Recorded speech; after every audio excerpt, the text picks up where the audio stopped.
Welcome to pre academy. आज हम लोग इस क्लास में अल्प प्राण और महाप्राण के बारे में पढ़ेंगे कि अल्प प्राण और महाप्राण क्या है।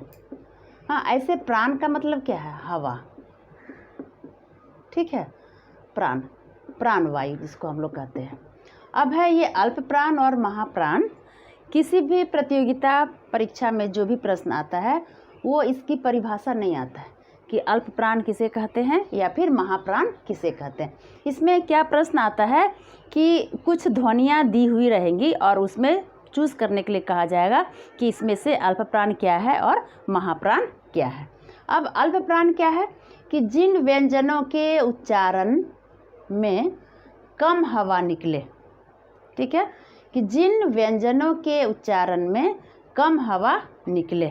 हम लोग पिछले क्लास में हम लोगों ने पढ़ चुका है कि बोलते समय किसी भी वर्ण के उच्चारण में, है ना, जीभ जो है हमारे मुंह के अंदर किन किन भागों को स्पर्श करती हुई निकलती है।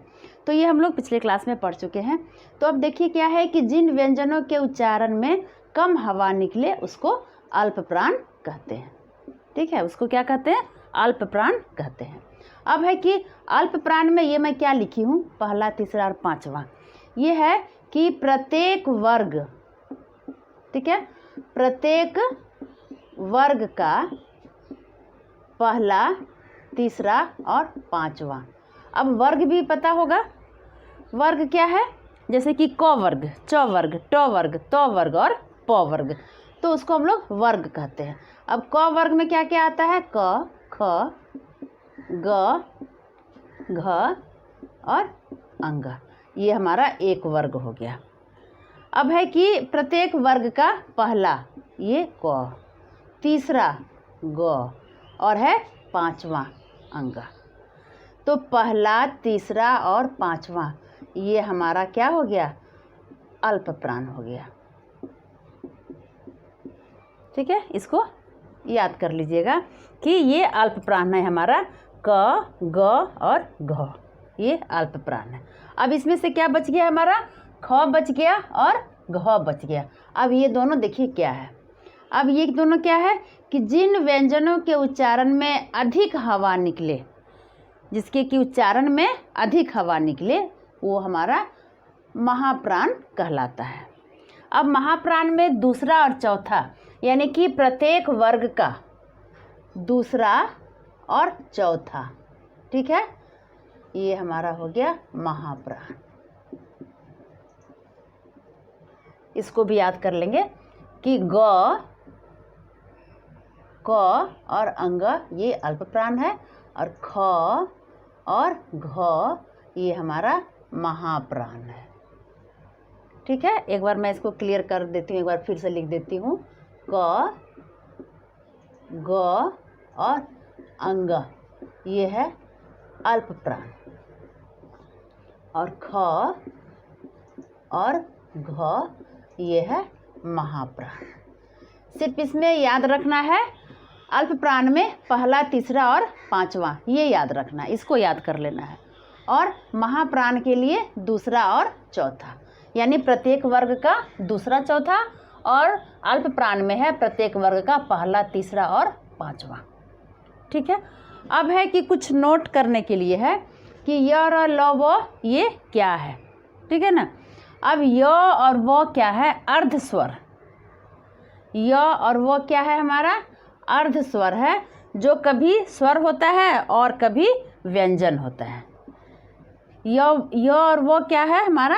अर्ध स्वर है।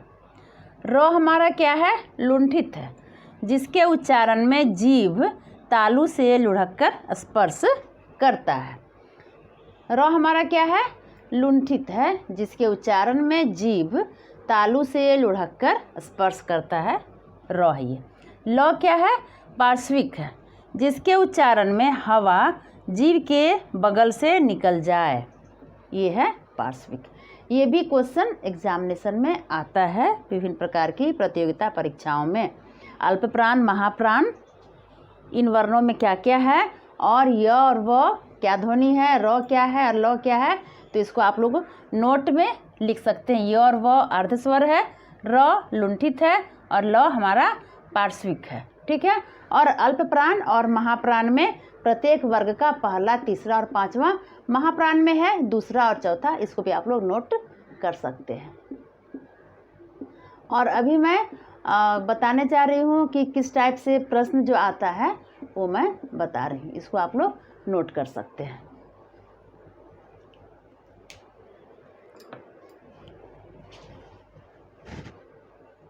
उतार सकते हैं आप लोग इसको। अब इसमें से जो प्रश्न आता है वो मैं बता रही हूँ आप लोगों को कि किस टाइप से वो आता है। एक बार समझने के बाद बेहद आसान है, आप लोग उसको आराम से कर सकते हैं। जैसे प्रश्न है कि निम्न में से अल्प प्राण वर्ण, निम्न में से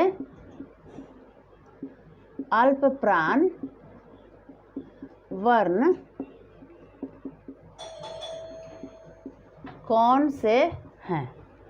ठीक है। अब मैं इसमें ऑप्शन दे देती हूँ। पहला ऑप्शन है अ आ, दूसरा है क और ग, इसके बाद है थ और ध, और इसके बाद है फ और भ। ये हमारा पहला ऑप्शन क, ख, ग और घ, ये ऑप्शन है। अब है कि निम्न में से अल्प प्राण वर्ण कौन से हैं? इसमें हम लोगों ने क्या पढ़ा, अभी क्या देखा कि अल्प प्राण में क्या क्या आता है, पहला, तीसरा और पांचवा। ठीक है।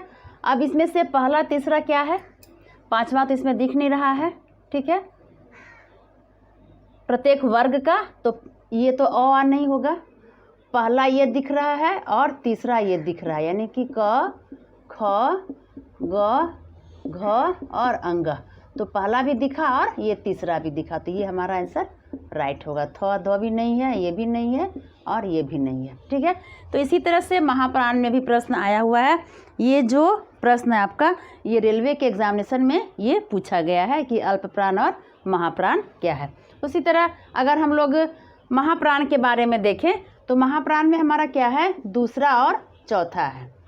अब हम उसमें से ये भी कर सकते हैं, निम्न में से महाप्राण कौन से हैं, यहाँ पे ऑप्शन हम लोग चेंज कर सकते हैं और आप लोग उसको भी बना सकते हैं। तो इसमें सिर्फ आपको ये याद रखना है, अल्प प्राण में पहला, तीसरा और पांचवा, और महाप्राण में दूसरा और चौथा।